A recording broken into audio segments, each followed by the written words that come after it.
Greetings everyone, here's Lodrik and this is the game War in the Pacific Admirals Edition. And this is a play-by-email game, but not against Jochen. This is a new match against KilRoy. KilRoy is the allied player. We have the same like Jochen, it's very similar, I can say. Scenario 1, also 1-day turn. Most of the house rules are the same. Normally I think everything is the same like we have in Jochen game. So American 4 engine bombers is minimum altitude is 10,000. Don't walk in reserve mode. No industry bombing before 43 to keep it simple, nowhere.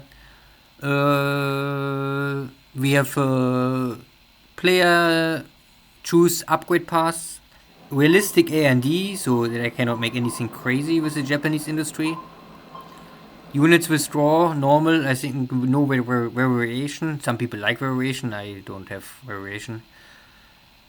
Here we can just see that all my mini submarines failed in Pearl Harbor. Any other big rules? I mean, everything else is very standard. If I remember, then I will talk about it. But, yeah. Then I give KilRoy more or less a choice how we open this. We make this December 7th opening with surprise.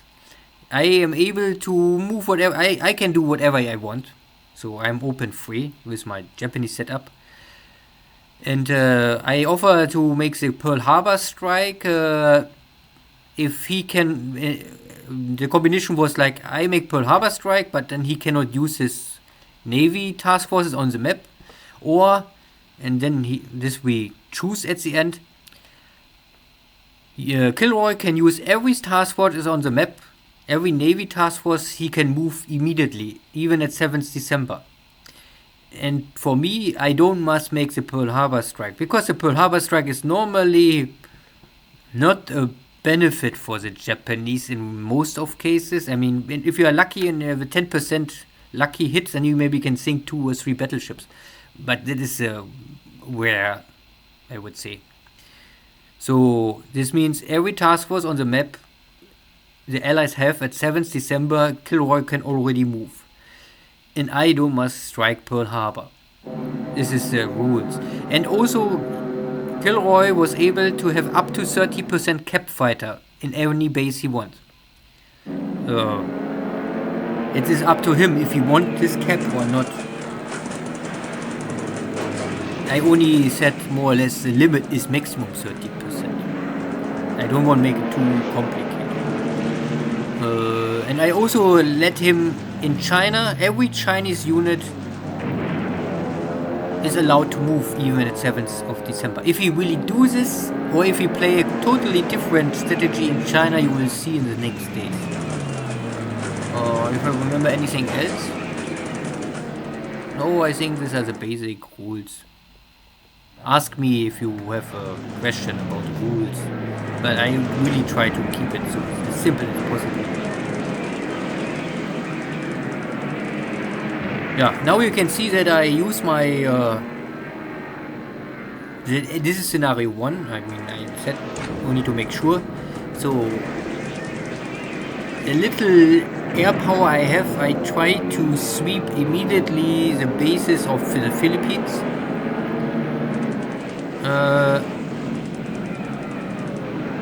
I'm not sure if KilRoy how he handles this, because I said maximum 30% cap. But normally no other change. You cannot have a new task for your Air Force or something like this. So I think I also don't change its pilots. So at the 7th of December there are still the not so well trained pilots in the Philippines. So I try to get as many kills at the first day as possible. But this is heavily related to if there is something in the air or not. Here we can see that my Zeros are able to... Yeah, this is also, I mean, I don't know. The surprise is, I think, really only related to flag damage and cap percentage will intercept, I think. Yeah.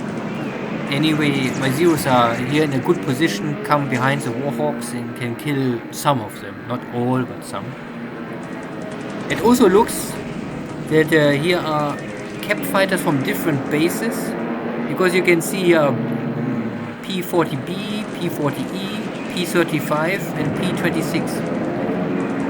And so far I know the 26 are in this base. I think the P40Bs are here and the P35 are in Clarkfield. So because I don't say anything about range of cap or something like this. This is then simply up to the player. And I let play this out. I mean, maybe it needs a little longer time, but maybe some like to see it. If it's a bombardment, I will normally always fast forward.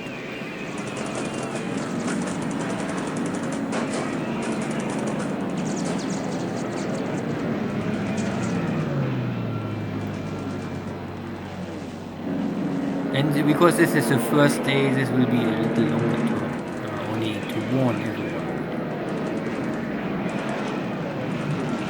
At the end, after all the combat is done, I will make a overview of the situation and what will be my goals for the next turns. And then we step forward and see day by day, turn by turn, if my plan come true or how KilRoy will try to mess up everything what I want to achieve. So far my zeros are doing good or even great.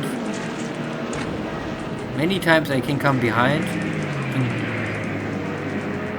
shredder here some of the airframes. Most of the pilots maybe not die, so it's simply only to make sure less airframes in the skies over the Philippines. Let me later simply run my Navy bombers and Army bombers maybe with less escort. What I really hate is using my bombers early on if I don't have enough escorts. And this game simply I don't make it too. The guarantee that your escorts are always with your bombers is not so sure. Sometimes the bombers really strike an enemy base without escort and then gets killed easily because Nell bombers, Betty bombers, T-21, they all dying so quickly.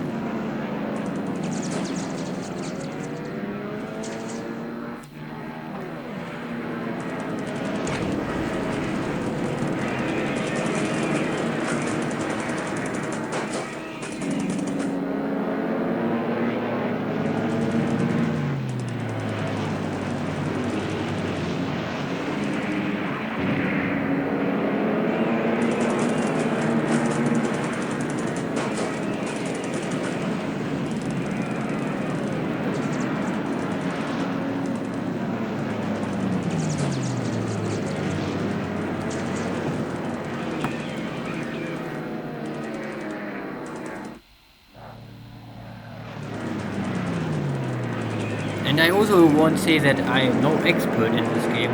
This is now my, let's say Dojo was my first play by email. Then Jochen, maybe okay, the THG game I took over, but we not really was able to play it. It was only I tried to manage it for 10 turns and get some logistic done, but it was simply messed up completely. And I mean, you know how it ends. Now the game is really dead. Then Jochen was my real second play by email game. And I will count this is the second. This is now the real third. Hopefully this will run. We will see. We are now at I think turn number 10 roughly. And so far everyone is busy making turns. So, first strike, I mean, kill ratio of 1 to 5 or 1 to 6 is of course good. It's simply impossible to not lose anything, and we will see if maybe my Oscars have more ops losses later on. But the first strike was okay. Here, Manila, no cap. So maybe the cap of Manila was also just in the other location, so there's nothing left. So here you can see is my first carrier fleet also sweeping, but again, nothing. Now my Navy bombers coming in and making the port strike of Manila. I mean, every player is always free to choose the locations he wants, and if you don't have this must strike Pearl Harbor, then you can. I think the second best target is normally Manila. You could also maybe strike Singapore, but I think these are the main three objects. Is realistic and makes sense, and then. From all of this is normally Manila. Maybe you can create most damage against allied forces with a low risk to lose your own equipment pilots early on. Singapore can always backfire if you're unlucky, I would say. Pearl Harbor is a once in a war strike because you only have this one strike at the beginning of the war, and later it's nearly impossible to strike ever again against Pearl Harbor in 99% of the games, I would say. But if you are striking Manila, you have simply the benefit that your carriers are nearby many other potential targets in the coming turns. If you strike Pearl Harbor, you make one strike on Pearl Harbor, and then 4 days you only sailing back to Truk or back to Japan. Good. So I forward here this now a little faster. I talk too much. We can see that I make here many bomb pits, 800 kilo, and also smaller 60 kilogram bombs. And important is normally only what is instant kill, but also what is heavily damaged is normally. I don't must really sink here ships. I only must damage them so much that they are a speed of 1 hex per turn, and they never can escape. So I scroll here down. You can see not really super successful strike. You can kill normally much more, but it is at least something. Most important is normally submarines. I don't know more. I think here are 24 submarines at the beginning of the war. And again, the rule was every task force on the map he can move, but everything what is in port stay at port. It's the first day.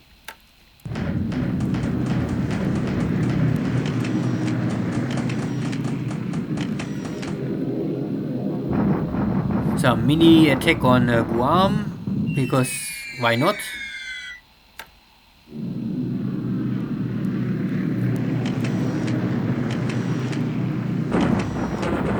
Similar, these are all small wings, they don't have much punching power.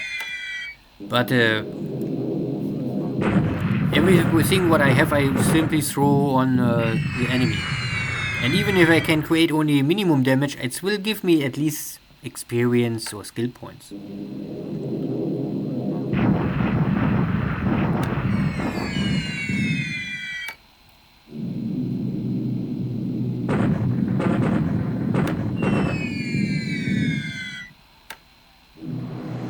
So, this is now the second strike on Manila port. Now for my first carrier division. I also forward this now. This is too long time. And here is normally no real super critical ship in the port. Only submarines, some AOs, APs, a lot of cargo ships, but no. I think not even a heavy cruiser. I think only destroyers. So it's simply only the numbers of ships I can damage and sink here. It's important, not quality.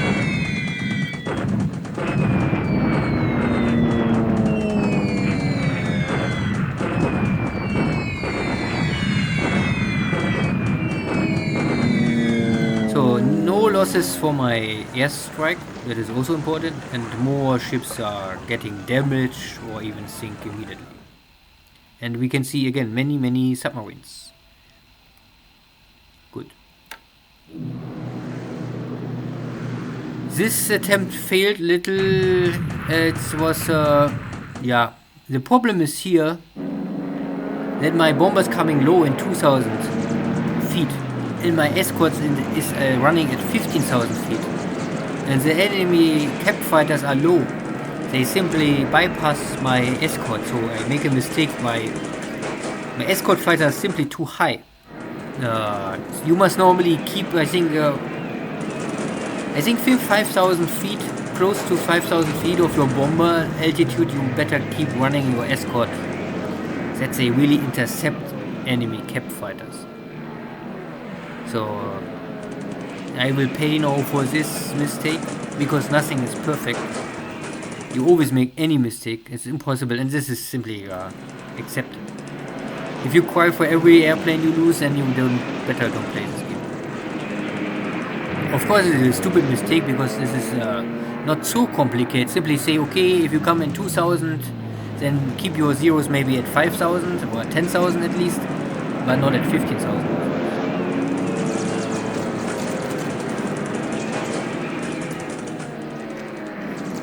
I could also say I'm lucky, because my sweep at the beginning already lowers the enemy cap fighter by maybe 70%. So here are not 10 or 15 enemy Warhawks, only 2 or 3.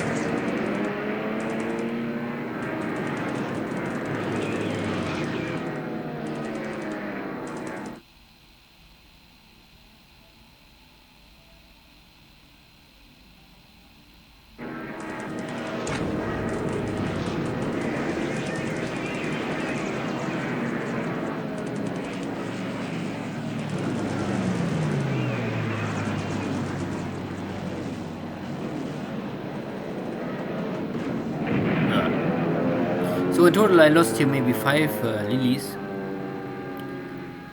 What is of course something. And more important is that this now my strike on the runway is I think not very effective.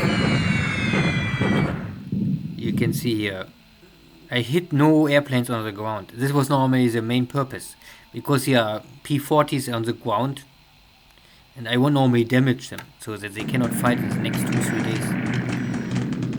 But this strike failed. Now this is a strike on Georgetown.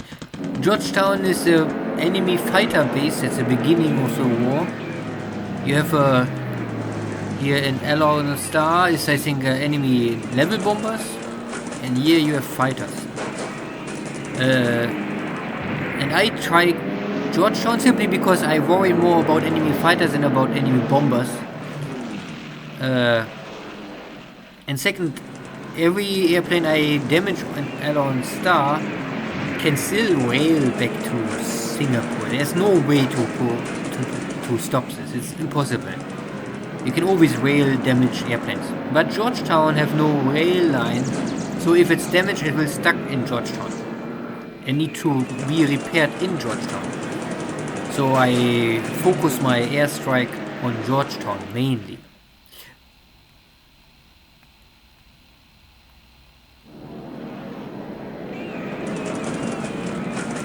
But somehow some buffaloes are coming here also low and attacking my Ki-21s.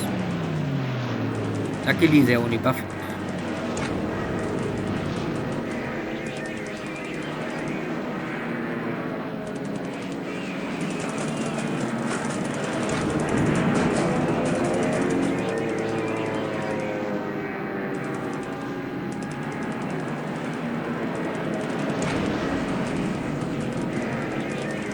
But here is also maybe similar. My escorts are too high. And next time if I play again I must keep this in mind. If you make low level attack, You must also have your escorts lower. Good.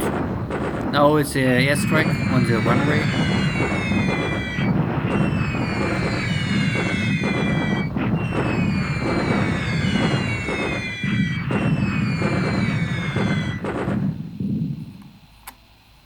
And I'm able to destroy maybe up to 4 airplanes on the ground, plus some more damage cannot take off.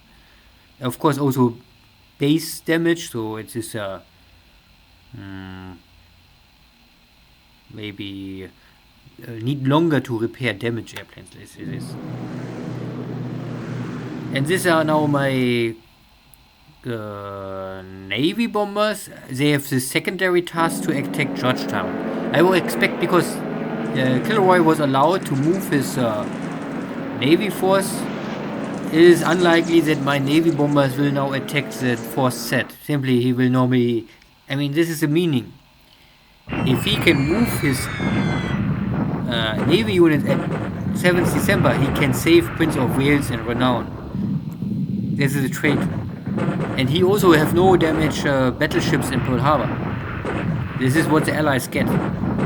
What the Japanese get is more or less a free hand to operate their carriers wherever they want. And I choose to focus on Manila. But because I give my Nell and Betty bombers the secondary task to attack Georgetown. Because out of Saigon there is normally, I would say, no better task for them.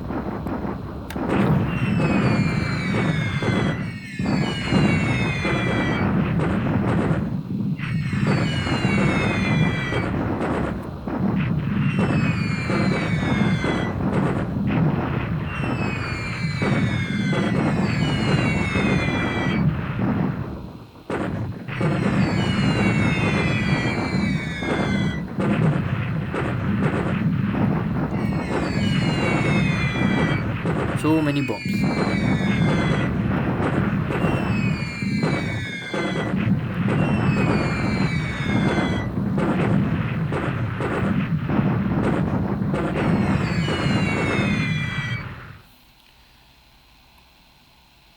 So again, I can destroy some airplanes on the ground, and now the airbase is completely wrecked. So everything what is damaged will be hardly or very late repaired. Now the army bombers coming in. So this is now the third strike on Manila port.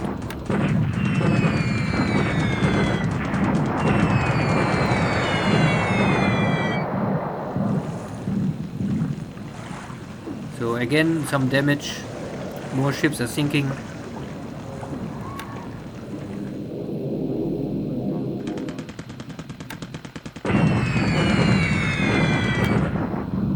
Smaller support attacks in China.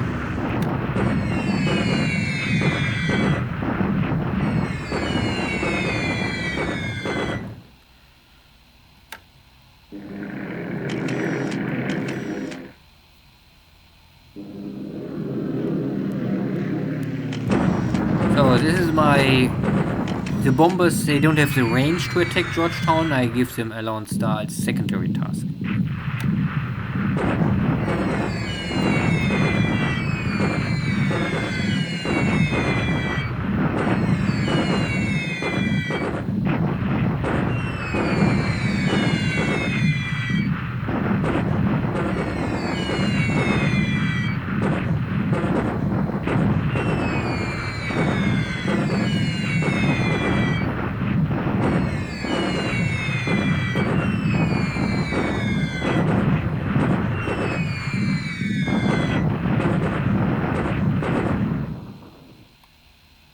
So again, I can completely wreck this airbase, and most of these Blenheims are now damaged. I don't say all, but and if they are damaged, this base will not repair them more. So this is nearly every player will now do this. I think KilRoy will maybe call them back to Singapore and then repair them there. But it needs 3-4 days maybe to get them all back in service.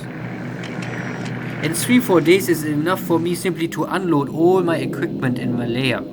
Then the critical time is over.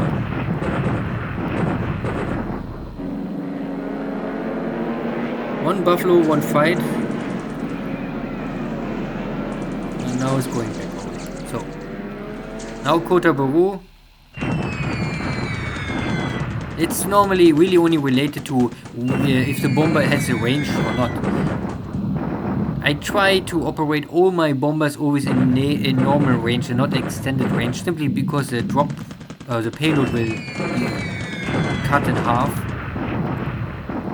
And this is simply the first turn. And in this turn you have, I think it's really important how much payload you can throw on the ground.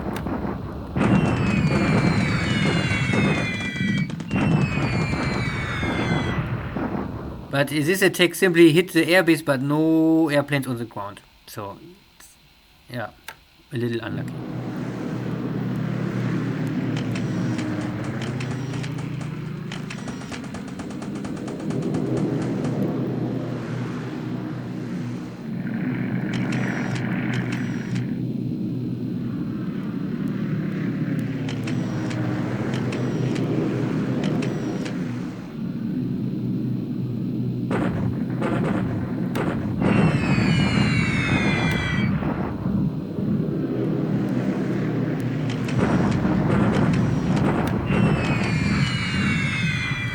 So the Sonias normally can do nothing, but in this case they really make a hard kill. I don't know how this is possible.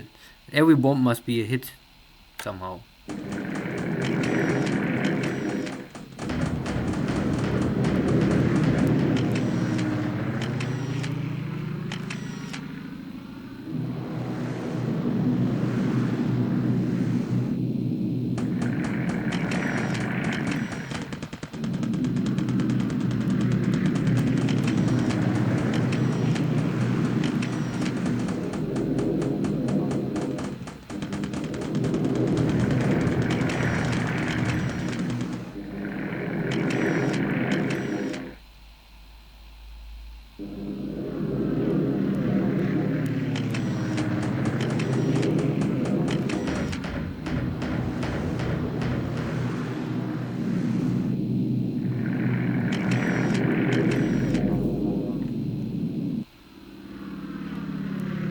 So far everything was more or less like I hope, or my planning was so. I mean, it's the 7th, there's still no really interaction from KilRoy.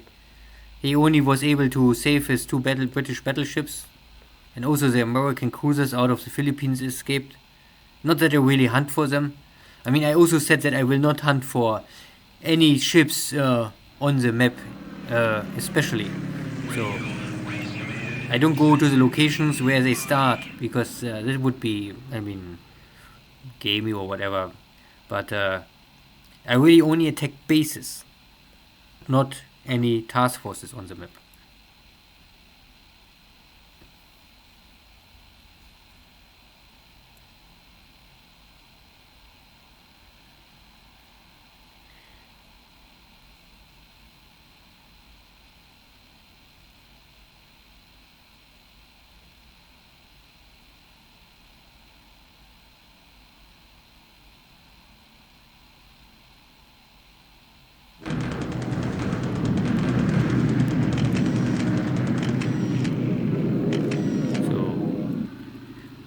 So many airstrikes in the morning. I'm not sure if there's anything left for the afternoon.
So and you can see that normally every base or every unit on the map, I won't make an airstrike.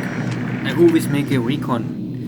I normally higher detection will increase airstrike. So now we can see the reaction out of Singapore or from the British in Malaya. Here in Kuantan is I have normally 2 or 3 landing operations, and so Singora is more or less a support air equipment, air HQ and something like this. In Kota Baru I have some smaller detachment and army units to take this base and make sure that there's no airfield left, and later also to move on in Georgetown. The main body of my invasion is normally Kuantan, because I don't like to attack immersing. I think this is also very hard away from the reality, so I would say, okay, first day don't attack immersing. So I go only to Kuantan.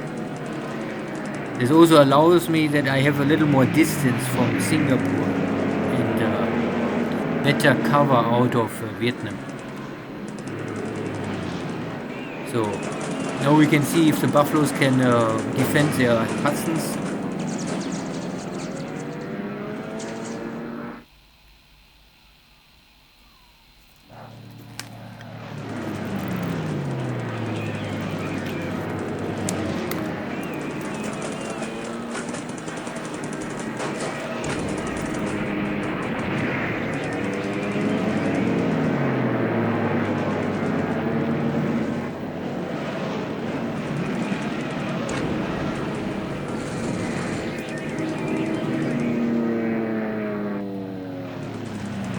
This is the problem. I mean, I don't know if it's a problem. I am fine with killing enemy airframes.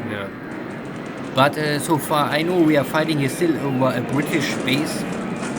So if I kill these pilots, I still believe they are jumping out of the airframe mostly and are back in British service. So I cannot kill here the pilots. I kill here more or less only the airframe.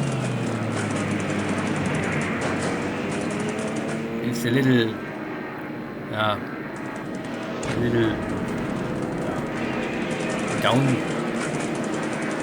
downside of this event, that I can kill here at least some of these buffaloes. Most important is my pilots getting the kill and getting, hopefully for every kill, 1 experience point, and then I can create here maybe some elite pilots sooner or later.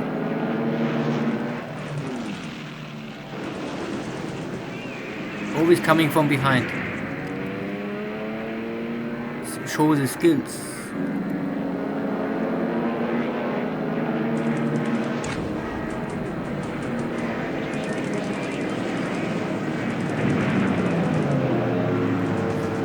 Yeah, but the British, they feeding my zeros with more and more, and then always coming from behind.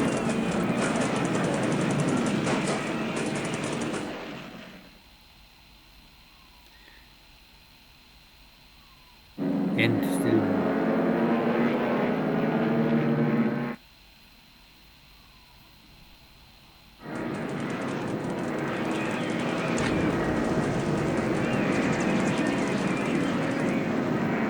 Okay.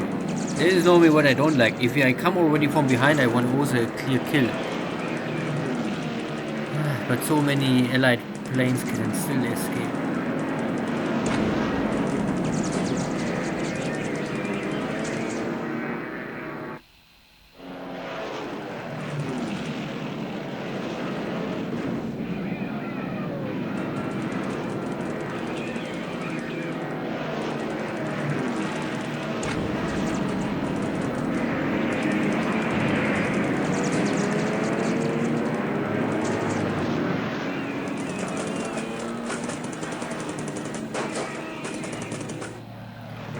So the Hudson's coming also very low, only at 3,000 feet.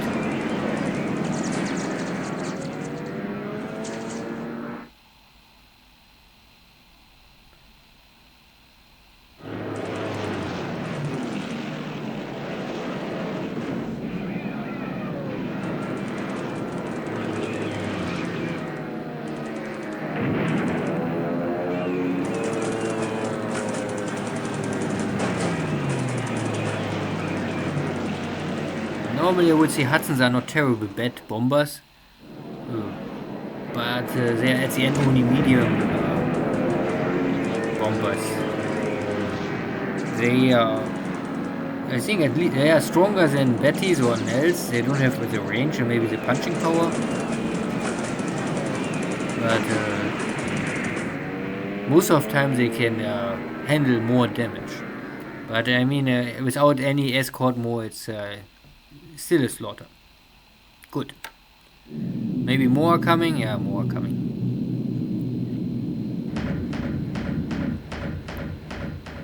So I can kill two of the two bombers and some damage. Air buffaloes are immediately for my ships are in this hex. So the heavy flak guns can provide this flak shield against airstrikes.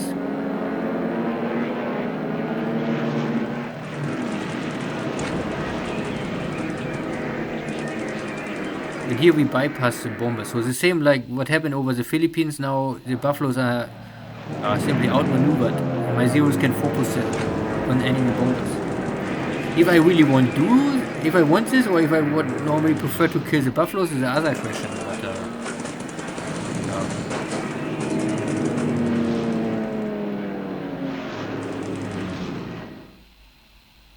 and now the turning back. So magically the bombers simply escape. It is also a game rule, I would say, or game mechanic is a little Sometimes if you can escape with your bombers, you are happy. But if the enemy bomber simply jump out of the battle, you will always question it.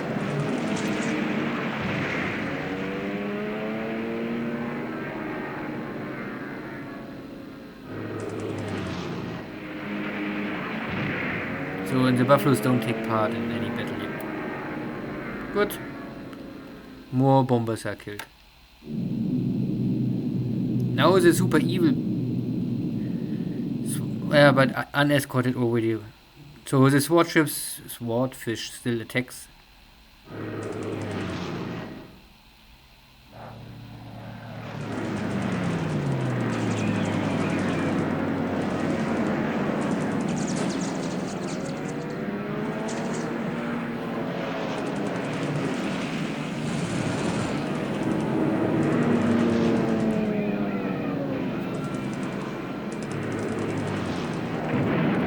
And the swordfish is a torpedo bomber.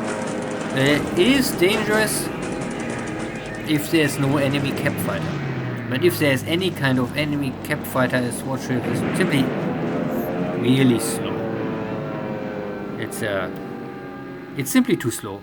It cannot maneuver, it cannot outrun anyone. Even a Ki-27 and Nate would kill this airplane. And for a Zero, it's nothing more than target practice. So the wildebeest is more or less the same. I'm not so sure, but I think the biggest difference is that the wildebeest is a land-based torpedo bomber, and the swordfish can operate from land and carrier. But the rest is very similar. Slow. Dangerous with the torpedo, but dying even faster than a Nell bomber, and the Nell bomber is already dead before you realize it.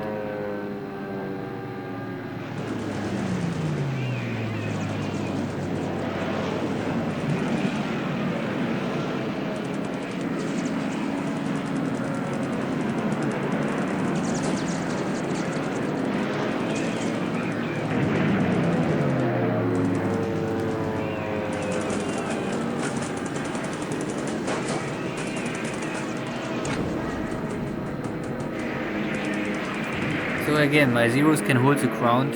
Still no strike on my task forces, but more are coming. And my cap are getting low. But I don't know, luckily or unluckily, more and more bombers returning. And they don't even attack.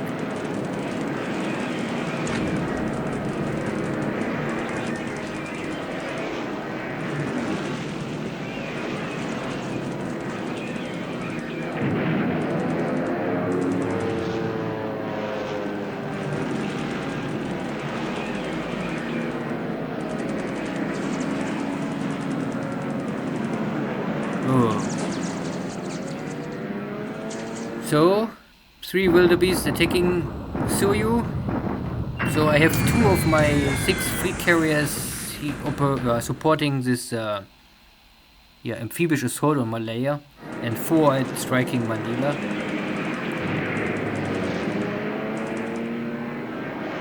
And I have here purely my carriers really only for cap duty, nothing more. I really want only make sure that I can land my forces without suffering enemy airstrikes. And if I had here not enough air cover, then for sure some bombers hit my cargo ships or troop ships, and I will suffer here maybe hundreds of deaths. So I balance. So this is now completely without cap. Luckily the allied pilots are choosing complete wrong target, even if they hit now this battleship with 100 pound or 50 kilogram bombs.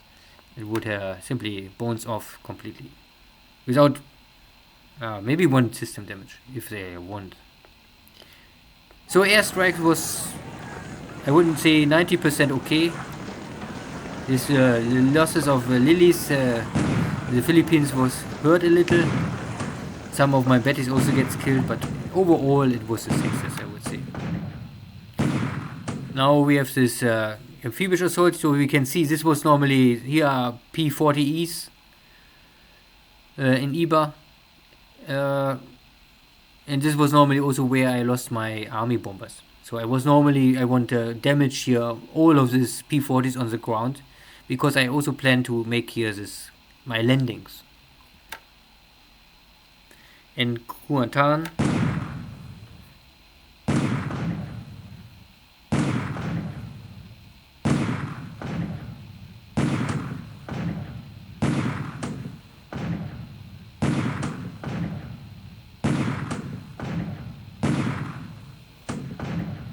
here's an airbase with some British airplanes, so I focus more firepower on this base simply because every damaged airplane cannot escape here. So I won't normally damage every possible airplane in this base, because they cannot escape, and then I can take the base and then all of the airplanes are lost. The pilots can escape. If KilRoy wants, and he simply pull out his pilots, but all of his British pilots are normally not so great at the beginning. So you can see most of the airplanes are damaged, not destroyed. Okay, downside or the more I invest here now firepower on the enemy bases, I have to repair it later. That is true. But it's still easier to normally, I would say, repair later and take the base more easily, and not struggle with taking the base and only hoping that you maybe take the base with less damage. This is a gamble I want not to take.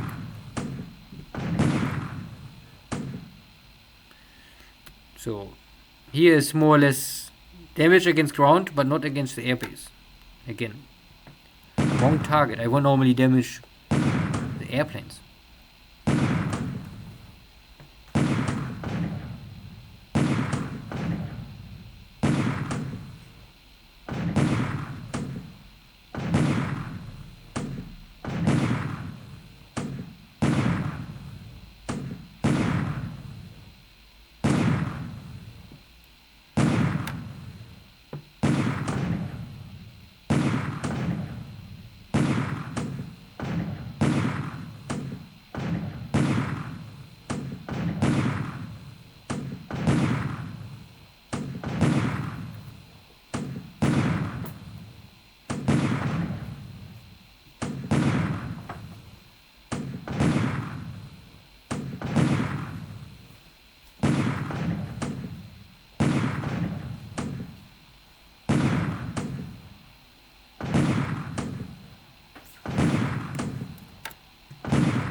Too many ships. Now, this was what I want. Now, maybe all of the airplanes are damaged and cannot escape more. So at least one task force know what they're doing. Of course, all of the bases now, maybe useless. more ships are sinking. So here in Mindanao I also was here I try a double invasion, so Davao in the south and at the same time also Butuan in the northeast. This is simply a clear terrain, so it's I think my bombardment will have more effect, and at least most important is the Filipino ground units are have no terrain cover. So if I take this base, then I have immediately a base in the north. I can land more units, and yeah, that is the main purpose. And you can see I can disable many units already.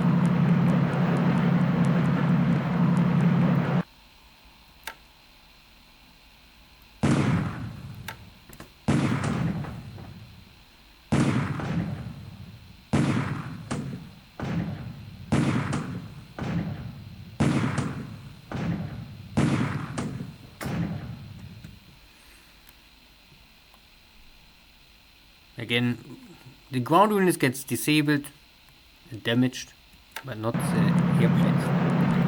They are a little unlucky.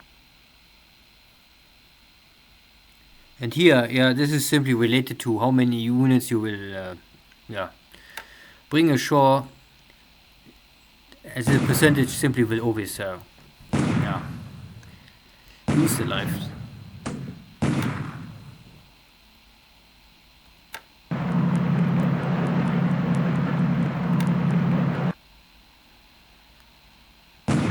More unloading. So I focus really everything at Iba. Yeah, the reason is, well, we can also talk about this later, is it's very close to Clarkfield. And I still can maybe, if I rush to the east, I can cut some of the Filipino units before they're arriving in Manila or Clarkfield and reinforce the base. It is of course a risky place. It's at maximum range of my 0 cap fighter. Any other base is out of range, more or less. It's this is risky, let's say, but I would still say it's reasonable because I still have 0 cap fighter over the base. Here again, more units.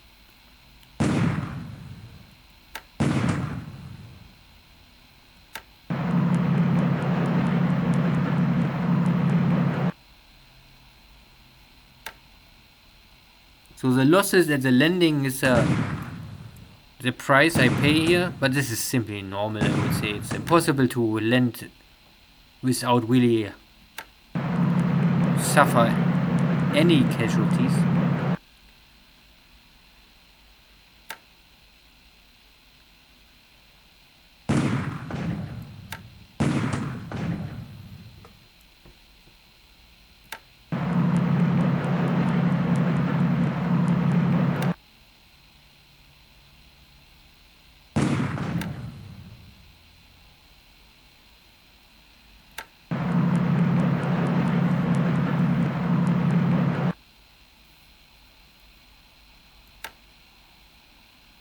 So, additionally, I also attack here this air base in this, normally it's the southern part of Borneo. But in this map it's west. But here's the air base, the Dutch air base. It is a nice location to control here this Sea of Java.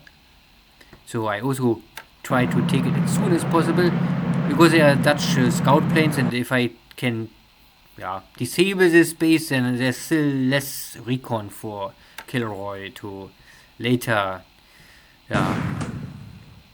detect my task force running around. And I also go for Miri. It's simply only a base. I also want to operate normally airplanes. From Miri you can normally strike Tarakan very easily, or even Balikpapan.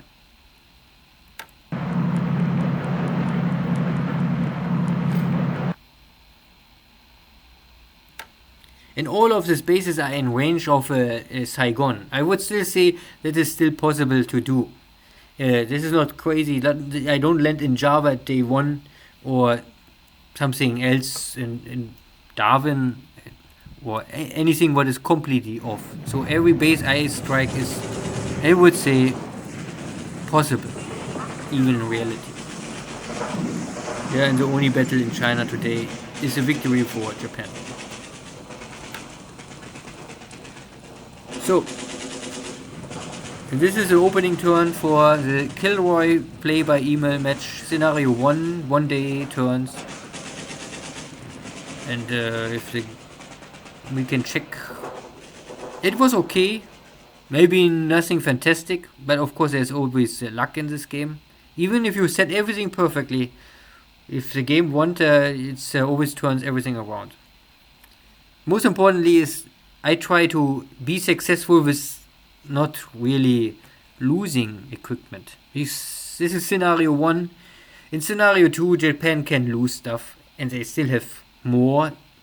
Here is really every unit is counting. You can also see that the first turn is over and you already every ship out of Japan is moving. How you move your ships is heavily related how you want to set up your industry. But I can talk about this. I mean, I talked about this already before, but I mostly have more or less 3 or 4 important ports. I take normally Nagasaki for resource transport, but lately I also choose more Fukuoka, simply because it's a port 10, and they have simply more capacity, much more capacity than Nagasaki. And Nagasaki it's more or less the same. I always try to avoid this deep water because I would say it's common knowledge that allied subs like to look here. But if you operate here, then you can always try to avoid it and always take shallow water. It costs you maybe one more turn, 1 day, 1 turn, because the distance is longer, but it's more safe. And if your ship arrives 1 day later, it's still better than never arrive. So these are the 2 ports mostly responsible for shipping resources and supplies from and to China. So normally from this location I go to Seoul, Port Arthur, in Shanghai. Qingdao and Tianjin I normally skip. I think you don't need them. You don't need so many ports. But you have 1, 2, 3 ports you can load resources from Asia, mainland, and ship them to Japan. And mostly I ship supplies to Shanghai. And from Shanghai they go wherever they want or need to go. And I also play the game with Kobe as my oil and tanker port. You can use normally also Osaka. There's no big difference. Osaka is a port 10, and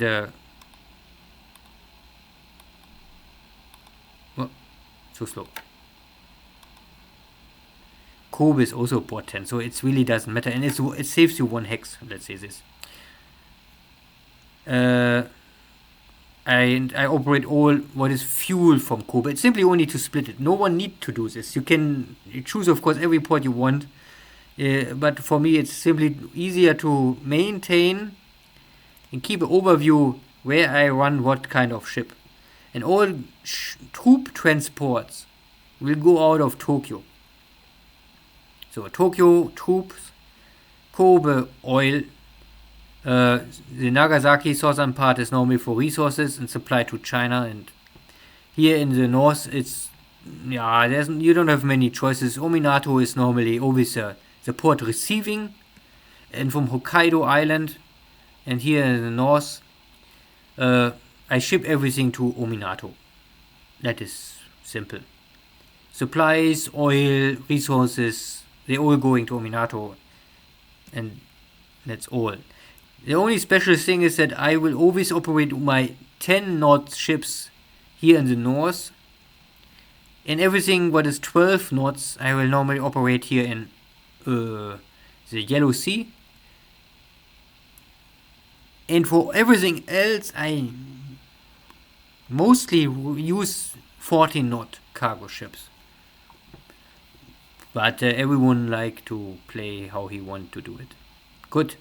So only a short break about this industry stuff and how I set up my cargo lines. But this is only very roughly, so details are always up to the player. And there is no perfect way. There are only many ways. So you can see in China everything is start moving. So not really much to say. I mean, there are choices for Japan, but at the end, mostly it's always the same or very similar. I will try, of course, to throw push here in the center on Xi'an. At the same time, I will also fight here around Nanyang, Kaifeng, and try to get this railway open. This is number one priority. Number two priority is normally to get also a push from the source on Xi'an, so that you have a two-way strike on Xi'an. It's very common, I would say. I also try to get rid of these Chinese forces in South China before I really go for Changsha. You can also throw everything at the beginning on Changsha or make the gamble that you take Changsha. It can work, but it can also fail. And if you want to play it more safe, you say, okay, clean up all these Chinese forces behind your line and get the front line clean around this river, and maybe take the southern bases all first. It's also related to how KilRoy will act in China.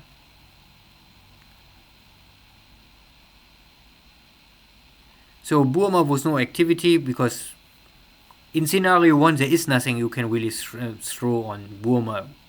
I mean, realistically it's not much you have, and I focus for Malaya. So with the landings was successfully, more or less. I lost at least no bomber was able to strike my cargo ships. So I unload here in Singora. I unloaded the air HQ.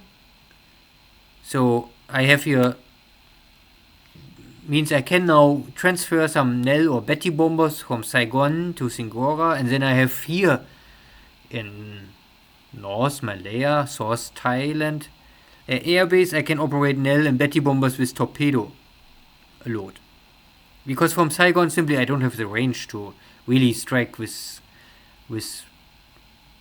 range something in the Strait of Malacca or here in the Bay of Burma or wherever. In Kota Baru first. Here I sent only, this is I think the minimum 300 attack value roughly. You normally need to take the base with high success chance. In Kuantan I sent much more, nearly 1000 attack value. So it will also normally make sure that I can take these two bases. And then I will see how the British forces run around or escape. Sometimes they're escaping to the source, sometimes, I mean, this you will see next turn. The hope is that I can maybe open this eastern rail to Singapore quickly on. The western is hard to get quickly. So, but normally take this base. Once I take this base, I can jump for Mersing. Then after Mersing is secured, I can cut the line. Yeah, and the problem is, of course, this costs time and is not so perfect like if you go immediately for Mersing. It is not really, in this option or in this configuration, it is not really possible to trap most of this British Malayan forces in North Malaya. Most will escape. But if I can trap 4, 5 or 6, even a little more of these units and cut then in Mersing, it is already something I must fight in Singapore. And it's realistic and it's also more safe. I don't want have If I play here super risky, it can be successful or it's fail. And if I fail now already, it's the first week of the war, it will have a big impact for the future. Good. So, Prince of Wales and Renown, no one saw them. They escaped. I have no detection on them. I was also able to land here without any surprise. 200 assault value are here, hopefully enough.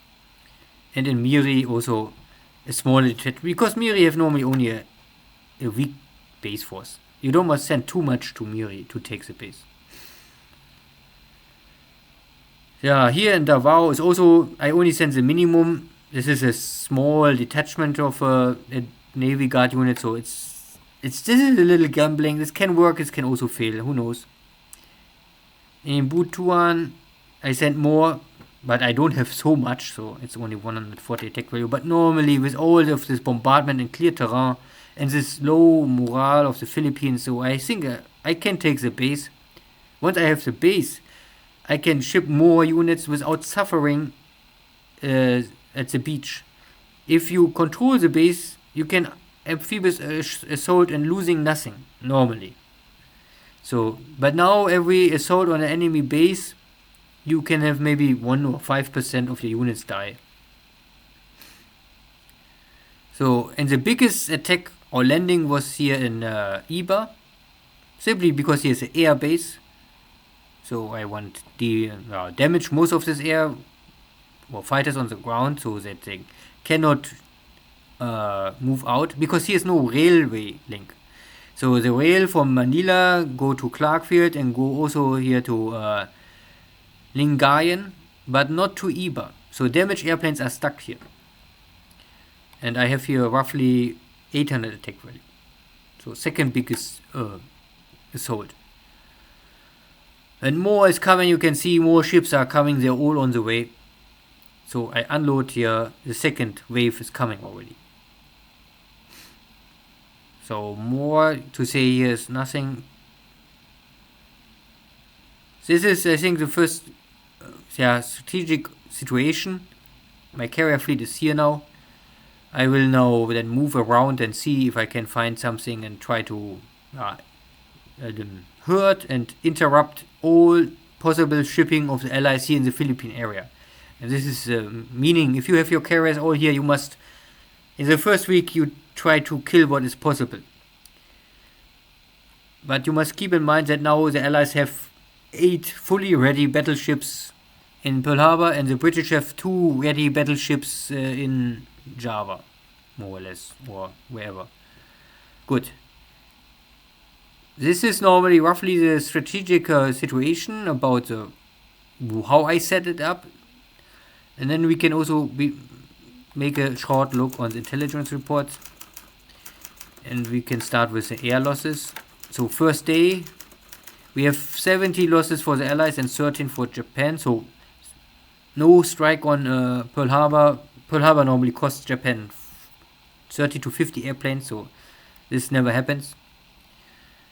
You can see these are all, I think these are all British Buffaloes, yeah. And some P-Walk, this is the American fighters. Wildebeest, Blenheims. These are my Lily bombers, so you can see in total I lost 8 in all of the day. And some other smaller losses. So 2 of my Zeros also gets killed, or burned out in the air-to-air combat. So 13 airframes lost for me. The ratio is of course still good, 1-5 or something like this. And for my 13 airframes I lost 4 killed, 5 missing and 2 wounded. So this is 11 from 13. So, or you can say at least 9 from 13. But we also have 1 guy make already, or 2 guys making at the first day already 4 kills. And they are elite now with 80 and 81 and 82 experience point. Not bad. Good. Ship sunk. So far I know. Many submarines. So I think it's 20 or 24 submarines, and we have here 1, 2, 3, 4, 5, 6, 7, 8, 9, 10, 11, 12, 13, 14, 15. 15 from 24. So still 9 submarines are missing.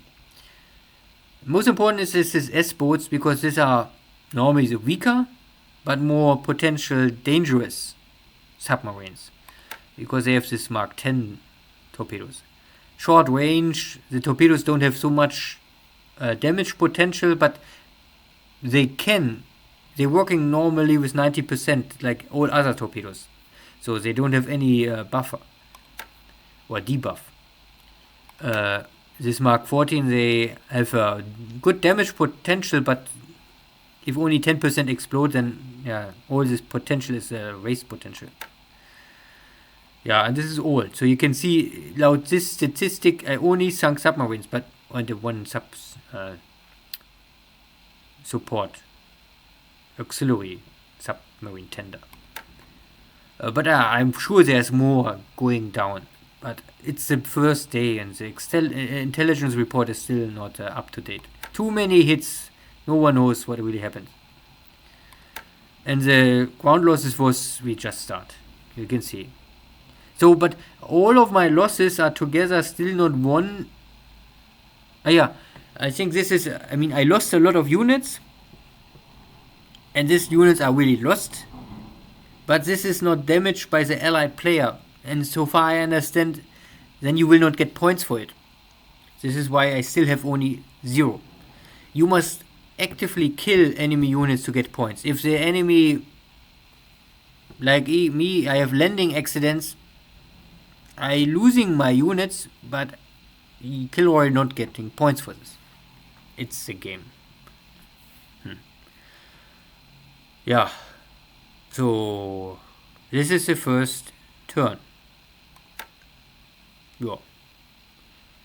Next turn I will talk about industry setup, and because now, and also my ship setup, not that there's much to, but you can only do this after the second or after the first turn is done. So in this setup I did nothing up to now. Thank you all. See you. Take care. Bye bye.